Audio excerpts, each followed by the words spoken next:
Hello there.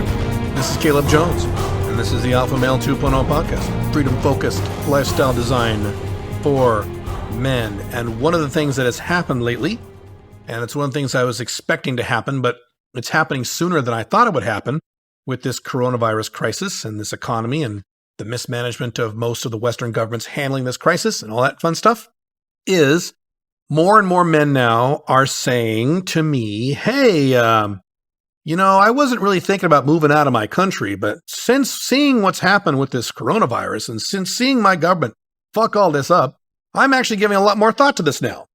And before, Caleb, when I would read your 5 flags stuff, I would kind of like, whatever, I'm not doing that. But now, I'm kind of thinking, maybe I should move out of my country. Now, before I get into this topic, let me explain something very clearly. I am not recommending that you leave your country. I am not recommending that you move out of your country. Most men listening to the sound of my voice right now probably don't need to do that and probably don't ever want to do that. There's a significant percentage that do, and you should, and I will talk to you in a second. But if you don't want to, you don't have to, provided, this is a big provided you do everything I'm talking about. You build an Alpha Male 2.0 lifestyle, an Alpha 2.0 business and financial structure, an Alpha Male 2.0 relationship and woman life. You must do those things to protect you against your stupid government. And if you live anywhere in the Western world, your government is stupid.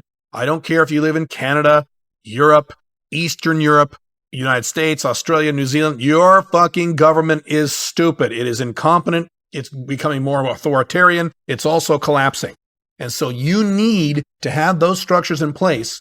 So as time goes on and your government does more and more stupid stuff, you'll be protected and you won't have to move out of your country unless you really want to. So sometimes guys will think that, I'm telling everyone in the world to move out of their countries, or I'm even telling everyone in my audience to move out of the country and do something like 5 flags. You don't have to. And if you have no interest in that, that's perfectly fine with me, as long as you build the other Alpha 2.0 structures. Now, here's what you don't want to do. Oh my God. You don't want to stay in your country, stay in your collapsing Western nation, and just behave like a normal beta male. Just get a normal job, a normal corporate job, get your 401k, put money in the stock market, right? Get traditionally monogamously married, crank out 2.3 kids. Oh my God, those men are going to be fucked when the West collapses. They're already fucked now. They're fucked now during coronavirus, and they're going to be more fucked as time goes on, even if the West never collapses. Those guys are screwed. So you don't want to say, I don't have to move out of the country. I'll just stay here and conduct my life business as usual. My God, are you in trouble if you do that? So no. But if you pursue Alpha 2.0 business models and relationship woman models, you'll be fine regardless of your government. If you don't have to leave the country if you don't want to. Now, if you do want to leave, great. And what's really interesting, this is really interesting to me. So a little inside history on my experience with talking to people about moving out of the country.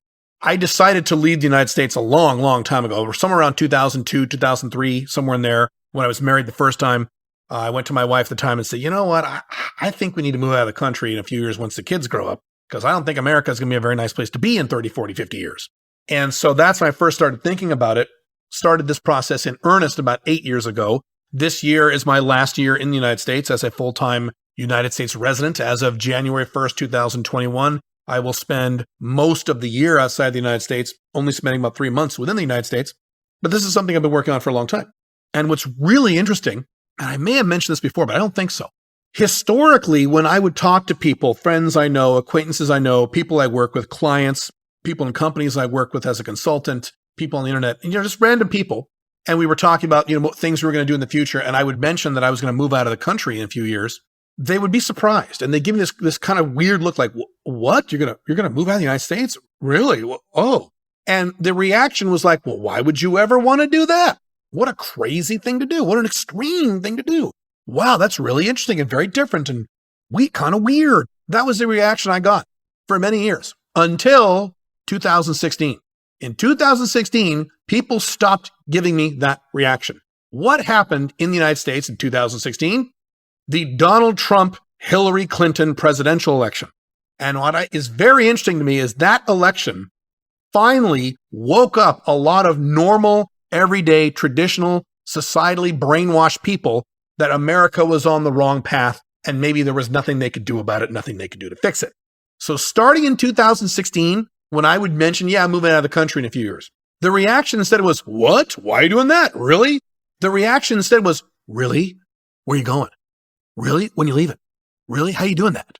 It was a completely different reaction from Americans. It was a 180-degree difference. As a matter of fact, and I have said this before, when I was talking to Pink Firefly during our OLTR talk, when I was first sitting down with her and giving her the big talk about, hey, if you marry me, if you end up with me, these are the things I'm going to do. And I gave her all the negatives of being married to me. That's what we're going to do in an OLTR talk. You give the woman all the bad things about you that will come up either now or later in the marriage, so you can address them then before you move in with each other instead of after you live with each other and after you have kids, which is what most idiots do. So I rattled off about 5 or 6 bad things about me. One of the things I said was, look, in 2025, now I upped it to 2021, but back a few years ago it was 2025. In 2025, Pink Firefly, I'm moving out of the country and I'm going, period, no matter what. And if I'm with a woman as a serious girlfriend or wife and she doesn't want to go, then great, I'm leaving without her because I'm getting the fuck out of here. And I'm not changing my mind. It doesn't matter what else happens from now until then. I am leaving the country in 2025. And you would expect, and I expect her to go, oh my God, oh, what, really? Why you got to do that? And do you have to move out of the country? And you know what her answer was? Her response, and she's a normal person. She doesn't know anything about international politics. And she had never traveled outside the United States in her life before that time. So she didn't know anything about any of this stuff. Her answer was, and I quote, you're taking me with you, right? So people have changed their attitudes about this. And that was starting in 2016. Now here we are 4 years later in the middle of coronavirus and this massive clusterfuck of a response of Western governments as compared to Eastern governments, maybe excluding China, on how horribly they have mishandled this problem. And I am now seeing more and more men on my forums, on my blogs, in my email, and also in casual conversation, like when I talk to guys, saying, you know what, I think I've changed my mind. I think I do want to move out of the United States. Or I think I do want to move out of the UK. Or I think I do want to move out of Germany. Or I think I do want to move away from Canada. I'm getting a lot more of that.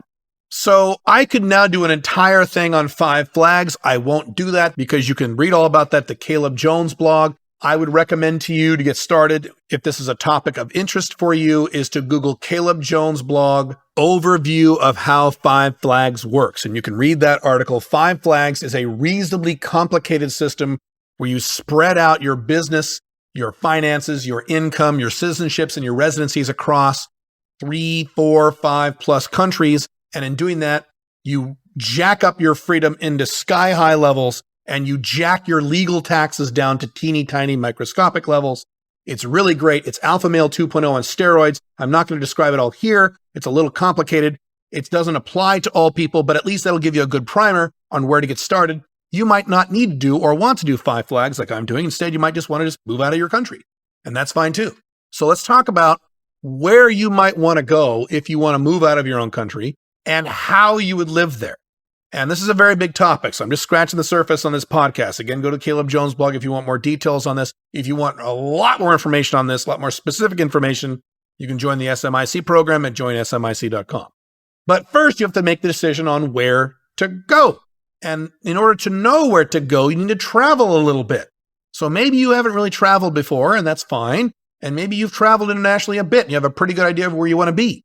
So I will give you my parameters that I have used to select countries where either I'm going to live or spend significant time in a given year, because I'm more of an international lifestyle where I'm not going to live in one place 12 months out of the year. I'm going to have 2 homes, then jacked up to 3 homes in 3 different places and kind of cycle between these places. So for me, I'd look at several different countries where I would quote unquote live part-time in my case, and you'll have to do the same thing. But before I get to the criteria on that, you have to start with what you want, because every guy wants something different. I gave you many examples. I'll give you some easy ones. So years ago, I was on a forum talking about how I wanted to move to Hong Kong. And today I don't want to move to Hong Kong for various reasons, but I certainly am going to spend a lot of time there. I'm going to do a lot of business there. I'm going to be there on a regular basis starting in 2021, several months a year, in fact. It's one of my favorite cities. Matter of fact, it is my favorite place in the world, at least at the moment. That could change with what China is doing, but at the moment, that is my favorite spot in the world. I love Hong Kong. I miss it when I'm not there. And I was talking about how much I love Hong Kong and how I want to move there or spend half the year there or whatever. And this guy commented on my comment, and he basically called me a complete moron and completely stupid. Why the fuck would anyone in their right mind possibly want to go to Hong Kong? Hong Kong sucks. And he didn't specify why, which is common with people on the internet who do that. So I said, well, do you have any actual reasons, any specifics as to why you think Hong Kong sucks? This was a white guy living in Asia. So he actually answered. And he said, oh yeah, Hong Kong is terrible because Thailand is awesome. Thailand is way better. Thailand, people are nicer. Women are nicer. People are nicer. Women in Hong Kong are stuck up bitches, what he said. And Hong Kong is expensive and Thailand is cheaper and everyone is nicer and women are better. And that's pretty much what he was talking about. He was talking about how nice people were and the women. Now, what do you think his priorities were? His priorities were getting laid and being social, having lots of friends, fucking lots of girls, and maybe not spending too much money because Thailand is cheaper. That was his objective. Was that my objective? No. Has that ever been my objective? To bang chicks abroad, like Roosh used to do? No, that has never been my objective. Now, that doesn't mean I don't get laid when I travel. Often I do. Sometimes I don't, but often I do. So, because I need to have sex. I'm not going to give that up just because we're traveling abroad for a few weeks. But I don't go to foreign lands to get laid. That's not my priority. Now, who is right? Was he right or was I right? Should you go abroad to bang women? That's up to you. That's completely up to you. If you want to do that, great. Go ahead and do that. Some of you might want to do that, and that's a great idea. I have no need to do that. I go abroad for business reasons and financial reasons, tax reasons, investment reasons, doing business.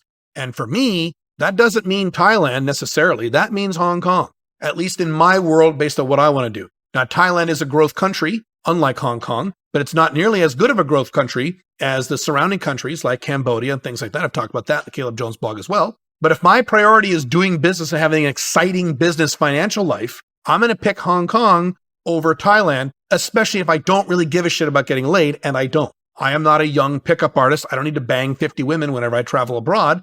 If I'm somewhere for 2 or 3 months, all I need is 1 or 2 FBs to take care of my sexual needs, and I'm good to go. Can I find 1 or 2 good-looking women in Hong Kong?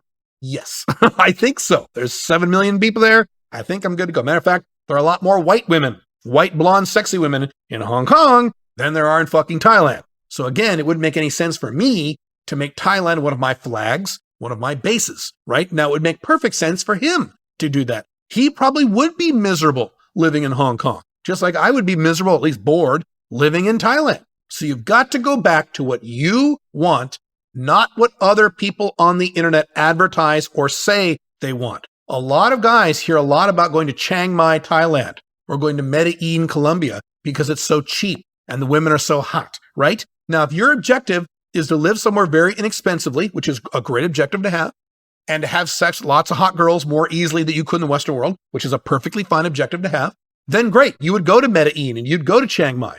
If your goal was to hit it hard with business and start a bunch of companies and do a lot of financial international investing, international banking, Medellin is probably not where you want to go, right? Nothing wrong with Medellin, but that's probably not the place you want to go, whereas your buddy wants to bang chicks and live very cheaply would be a moron if he didn't go to somewhere like Medellin or something like that. You see how this works? So you've got to start with what you want. I see a lot of guys make the mistake of going after places that other men on the internet have talked about as being cool, instead of focusing on what you want as a man. What are your priorities? Now, a lot of that's going to be based on your personality. A lot of that's going to be based on your age. So if you're a 26-year-old guy moving abroad, you're going to have very different objectives than if you're a 55-year-old man moving abroad, especially if you're a 55-year-old man who's already married, right? In my case, and I'm not 55, but I am very married. I'm open married. I'm OLTR married, but I have to factor that in as well. It's not going to just be me spending time abroad. It's going to be my wife spending time abroad, at least a portion of that time also. So I have to factor those things in, which means you also have to factor in your scenarios, your individual scenario, your family life, whether or not you have kids, whether or not you're going to have kids in the future. You need to take into account all of these things. How does that plug in with your long-term plan? Don't just move out of the country to somewhere you heard was cool. That's not very smart. You may go somewhere and fucking hate it because you weren't basing it on your priorities. You were basing it on other men's priorities. Cool? Cool. Okay. Let's talk about the parameters that I used to choose the countries where I would live part-time. And again, I'm not going to live 12 months out of the year in one country. I'm going to live part-time in 2 to 3, and maybe down the road, even 4 countries. Right now, it's just going to be 2.5, I should say, starting next year. And I can't give you a lot of detail as to which countries these are. And I explain that at my blogs because my attorneys and my advisors have told me that I've been blabbing too much about my plans here. And if I keep telling everyone what I'm going to be doing, I could actually reduce the odds of these things actually occurring. So I can't tell you where I'm going, at least in some cases to some degree, until I'm actually settled there. Then I'll tell you, then I won't care because then I'll be there. See how this works? All right. So here are the criteria that I use in terms of, now this is not in terms of where to get passports or where to start businesses or where to have sex with women or where to bank. I'm talking about strictly where to spend time, where to live, quote unquote, even if living to you means you're there for 2 or 3 months and then you go somewhere else. And then maybe you go back in the year for another 2 or 3 months. To me, that's living. Any time frame more than about 30 days on a regular basis, I consider quote unquote living there. If you're just going to be there for a few weeks to visit and never go back there ever again, you're not living there, right? If you visit there for a week, a year, you go to the Bahamas for an annual vacation for a week, and you go there for once a week for a year, that is also not living there. But if you go there 2-3 months a year, every year, you're living there, in my opinion. So this would be the set of criteria that I used. You are free to copy this. You are free to ignore this. You are free to modify this, again, based on your age and your priorities, okay? First one is, I wanted a country, or countries in my case, that had decent long-term economics, both privately and governmentally. I didn't want to spend a lot of time in a collapsing country. Now, unfortunately, that wipes out just about the entire Western world, with the possible exception of Australia and New Zealand. So Australia and New Zealand, unlike the rest of the West, are very close to Asia. They're very close to China. They benefit from a lot of Chinese and Southeast Asian economic rising. They also do not have the debt that most other Western countries have. So my best guess for Australia and New Zealand is that these countries will not collapse. Instead, they will just stagnate. They'll just kind of sit there where they are for many, many decades. Kind of what Japan has done last 20, 30 years. Japan hasn't gone up and it hasn't gone down. It's just kind of sat there like a dead frog floating on the pond. And that's probably what New Zealand and Australia will do. Now, outside of those two countries, the entire Western world, Canada, USA, Eastern Europe, Western Europe, Scandinavia, all those countries are going down. They have very shitty long-term economics. Some of them will be okay now. Some of them will be okay for a while. Some of them are in big trouble now, but they're all in trouble long-term. And I didn't want to live in a country that it was on its way out. So that was my first criteria.